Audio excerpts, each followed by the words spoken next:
All right, guys, we're back here on this crossover Thursday episode here. David Drogemeyer, Locked On Chargers, here with Chris Clark of the Locked On Chiefs podcast.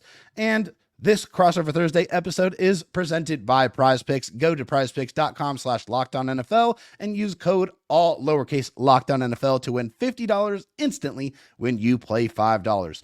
Well, we're going to get into some of the key matchups that will end up deciding this football game on Sunday.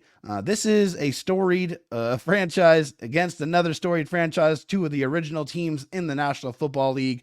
Always going to be a slobber knocker of a contest whenever the Chargers and Chiefs play. I do feel like the Chargers play the Chiefs pretty close for the most part, and at least have in the past. So we'll see if Jim Harbaugh and Jesse Minter will be able to keep it close in this football game. But when we're talking about the key matchups in this game, Chris, what are you looking at as far as some of the games from the Chiefs perspective, or some of the matchups from the Chiefs perspective that might end up deciding this game? Really quick, I just have to say I'm really surprised by the lines by FanDuel.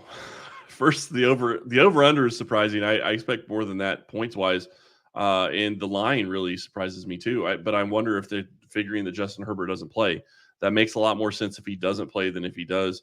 When I look at this game, I go back to what we were talking about just a little bit ago. To me, it's a question of how do they guard Rashee Rice and Travis Kelce, and is it going to be a platoon situation where you put, Asante Samuel Jr. and Christian Fulton on Rice, at different times and maybe double him. And what are you going to do with Travis Kelce? Are you going to put a linebacker on him and a safety? Because you generally can't win a one-on-one matchup with him, especially on a regular basis. So to me, that's going to be one of the biggest matchups when I look at the Chiefs offense versus the Chargers defense, especially without Derwin James. And the other big thing is, you said it earlier, without Bosa playing, that's probably going to give Mahomes at least a second longer to scan the field and try to find somebody. So that's going to help the Chiefs offense as well.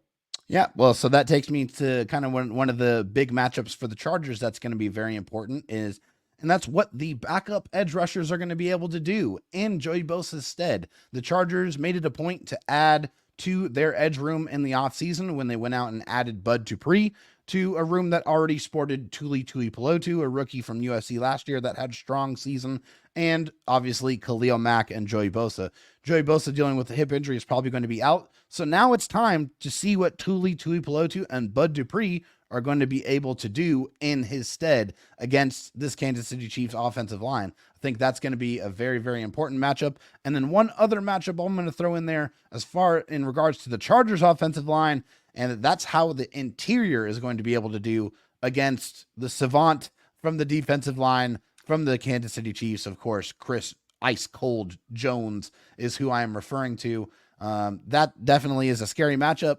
Bradley Bozeman has not done very well in pass protection so far to start the season. He's been a good run blocker. That's kind of what his calling card has always been, but the pass protection has left something to be desired from that particular field. So hopefully he has one of his best games, because he's absolutely going to need it going up against Chris Jones.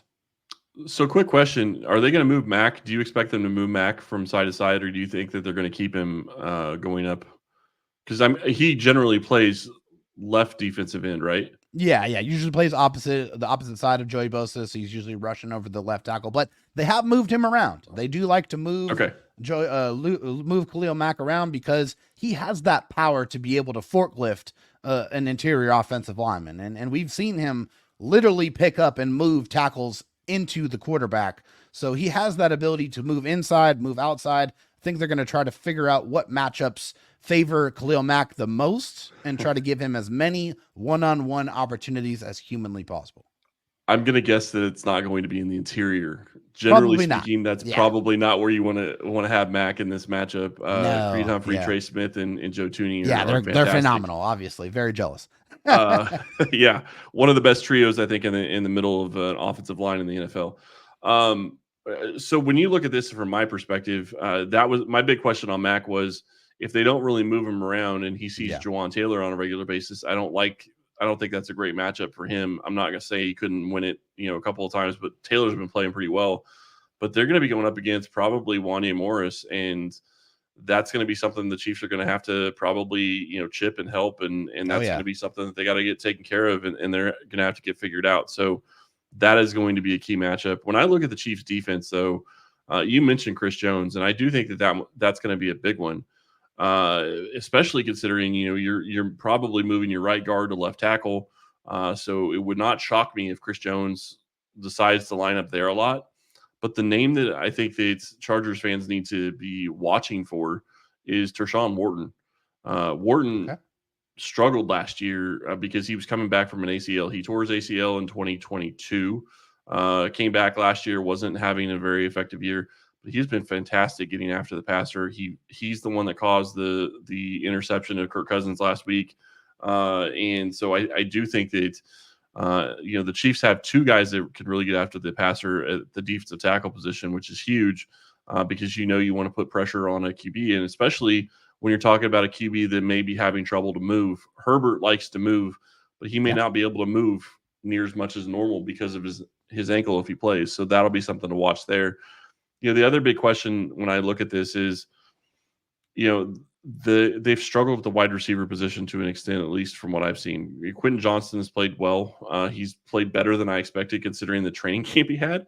No Well, offense, but he had a pretty good training camp, I would say. He definitely but showed. he was dropping some passes that you would think that he would catch on a regular basis. He's gotten over that, is I guess really where I'm going with that. Sure. At least early on in the training camp, he was dropping some passes. So maybe he's going to be able to take a big step forward, and he has size that the Chiefs don't have at the corner position unless they play Joshua Williams, who has not been playing well for the Chiefs. So I would expect that the corners are going to be McDuffie and a combination of Nazeeh Johnson and Jalen Watson and maybe Chamari Connor, although Connor's been playing a lot of safety and they've been moving around the defense. So, matching up with the wide receivers, and I know stopping the run is going to be a big key for the Chiefs. And we kind of talked about that earlier, but holding Derrick Henry to 3.5 yards a carry and Bijan Robinson to 1.9, the Chiefs defense has figured out how to play the run. And yes, it's going to be different for the Chargers.